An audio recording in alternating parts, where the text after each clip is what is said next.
সিপিআইএমের পশ্চিমবঙ্গ রাজ্য কমিটির আহ্বানে মালদহ জেলা কমিটির উদ্যোগে বৃহস্পতিবার দুপুরে গাজলে বাংলা বাঁচাও কর্মসূচি গ্রহণ করা হলো।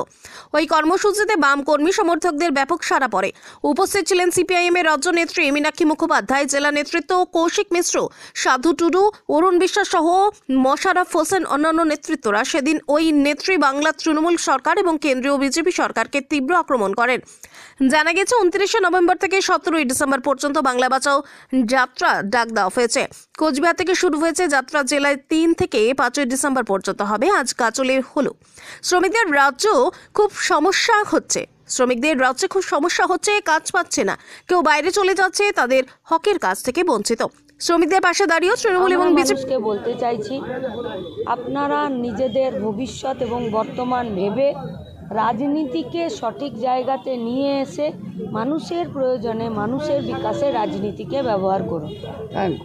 যে রাজনীতি মালদাতে 7 লক্ষ, প্রায় 8 লক্ষের কাছাকাছি জব কার্ড আজ 3 বছর ধরে ফেলে রেখেছে।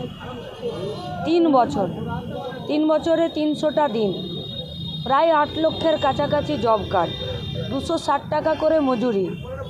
বাড়ি গিয়ে গুণ করে আমাকে সংখ্যাটা বলবেন কত লক্ষ, কত কোটি টাকা হয়। এটা মালদার সম্পত্তি ছিল। মালদার বাজারে এই টাকাটা রোল করার কথা ছিল। মালদার বাজারে যদি টাকাটা রোল করতো তাহলে আমাদের রাজ্যের লাখ লাখ, রাজ্যের ছেড়ে দিন, মালদার লাখ লাখ বেকার ছেলে মেয়েকে পরিযায়ী শ্রমিক হয়ে বাইরে যেতে হতো না। তাহলে মালদাকে যদি বাঁচাতে হয়, তাহলে যে তৃণমূল চুরি করে রেগার কাজটাকে দুর্নীতি করলো, বিজেপি তৃণমূলকে শাস্তি না দিয়ে পশ্চিমবঙ্গের বেকার ছেলেমেয়েগুলোকে শাস্তি দিয়ে দিল। শাস্তি কাকে দেওয়া উচিত ছিল? চোরকে। তাহলে রেগার কাজে চোরকে? তৃণমূল। তুমি শাস্তি কাকে দিলে? বেকার ছেলেমেয়েদেরকে। তার মানে তুমি চাইছো ভারতবর্ষে 100 দিনের কাজটা বন্ধ হয়ে যাক। পশ্চিমবঙ্গে বন্ধ করলে, আর তোমাদের নির্মলা সীতারামন বাজেট পেশে প্রতিবার বলছেন কি যে আমি টাকা কমিয়ে দিচ্ছি। পশ্চিমবঙ্গে তৃণমূল কংগ্রেসের সরকার অপরিকল্পিতভাবে ওবিসি করলো। আজ ওবিসির জন্যে ছাত্রের ভর্তি আটকে গেল, চাকরি আটকে গেল। যারা ওবিসি সার্টিফিকেট পেয়েছিল তারা আজকে চারিদিকে হন্যে হয়ে দৌড়ছে। এনআরসির ভয় দেখালো বিজেপি, যেখানে তৃণমূল তাদেরকে সঙ্গ দিয়েছিল তাদের পুরনো দাবি। এসআইআরের পুরনো দাবি মমতা ব্যানার্জির, সঙ্গী করলো কে? বিজেপি। ওয়াকাফের বিল কার? বিজেপির। কার্যকরী কে করছে?